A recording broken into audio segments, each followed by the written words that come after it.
Hi, you're listening to Everyday Superpower, a place where you can take some time to understand and enjoy the education on nonverbal communication and body language. The signals people send out, whether they are deceiving you, whether they are attracted to you, and generally be able to read the minds of others to ensure you are better at communicating via reading others and understanding your own subconscious behaviours and signals you give out into the world. If you enjoy what you hear and want to learn more and learn an incredible real-life superpower, click subscribe. So today's lesson is going to be another one on arm crossing. We spoke of the arms being crossed as a barrier in a previous lesson, but today we're going to look at it from a different perspective. There's going to be a slight variation with this arm crossing, and you will see this incredibly regular, okay? This is the arm crossing as a form of self-hug, right?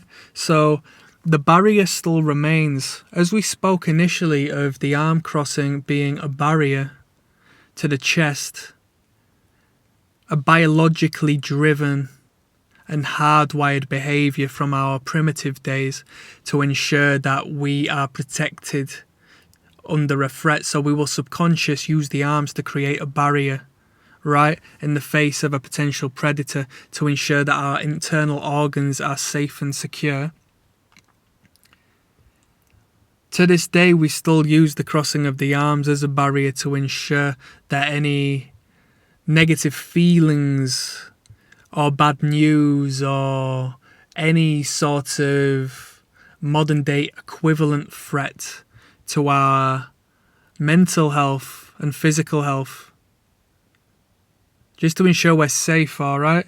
So we still do it, and it's a very, very, very common non-verbal behaviour. I also said at the end of that video, if you are to take one thing from these videos, don't cross your arms. Learn not to do so yourself, as you will then be very naturally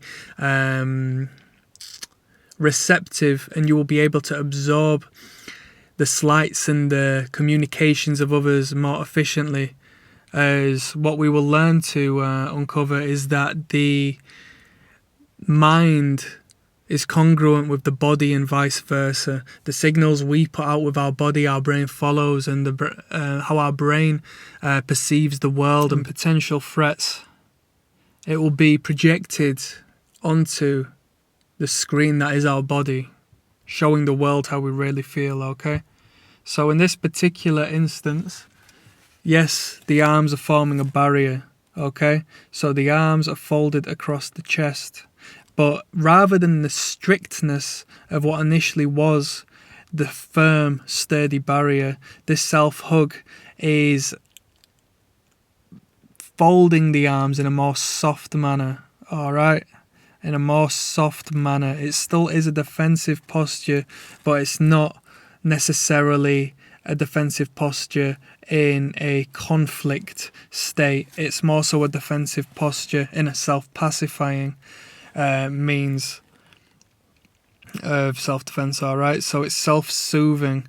The hands will grip the arms, okay? So what happens when the hands grip the arms is not only does it stimulate the nerve endings, driving positive endorphins to the brain, making us feel good in response to stress, it also regresses us to the motherly hug, to the hugs we received as children, maybe some more so than others, but it's hardwired in us, okay? The warmth of a human being holding on to us. It's a self-soothing, pacifying behaviour. Most of these behaviours, if not rooted in our biological ancestry, is rooted within our childhood, okay? So there are variations from person to person, but this self-hug replicates the hug and the warmth we've experienced from another human being in our past, and what we're doing is subconsciously giving it to ourselves, alright? It's ever so clear, yet the information we're given doesn't cover this. So your general person seeing an individual with their arms crossed in the street, if they're somewhat educated on the psychology, may be aware that they aren't receptive and they may be uncomfortable, but it's as literal as a hugging of the self.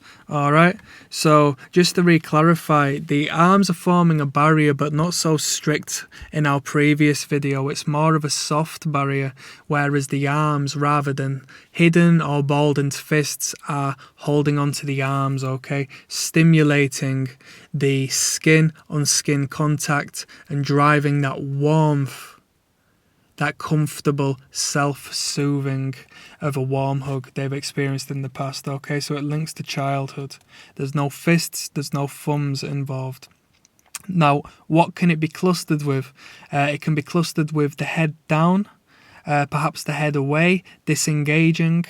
The legs may be crossed, forming another barrier, an incredibly closed cluster of behaviour, which is going to be hard to get through. You're going to identify that something's not right if somebody is in this position, and it just general discomfort. All right. So if you were to ask people, or if you are to do it yourself, it's going to feel comfortable and natural, and people will tell you that it feels comfortable and natural, and it does, because it's congruent with the mind at that particular time. So it feels comfortable and natural because the signal the mind is sending is saying, we need to be in this position right now, we need self-soothing, we need to react in the face of stress. All right.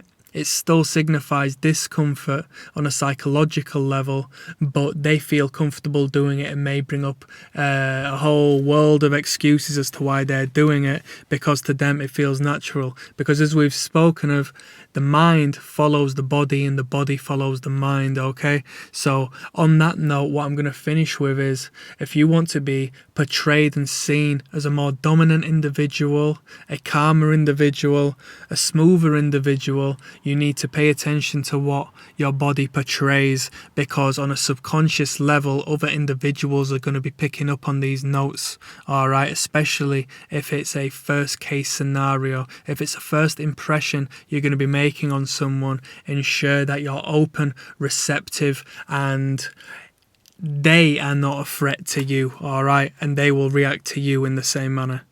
Hopefully this has been of benefit. Click subscribe if you enjoy. This has been Everyday Superpower. Thank you.